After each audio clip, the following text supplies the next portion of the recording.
কন্যাশ্রী স্ক্যামে খবরের শিরোপাতে এখন মালদার মানিকচক। একের পর এক অভিযোগ, পাল্টা অভিযোগ।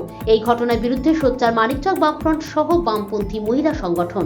সোমবার মানিকচক রতুয়া রাস্তায় নেমে পথ অবরোধ করে বিক্ষোভ কর্মসূচি পালন করল দলীয় নেতৃত্বরা।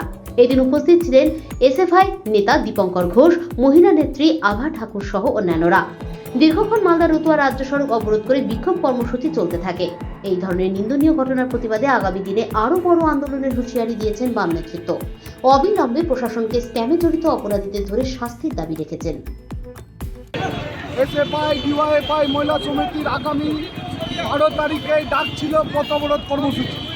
মেদিনীপুরে জাল ওষুধের সিন্ডিকেট রাজ চলছে। শুধু মেদিনীপুর না, গোটা পশ্চিমবাংলার বুকে মেডিকেল কলেজগুলিতে এই জাল ওষুধের কারবার চালিয়ে রেখেছে। এর মাথাটা কি?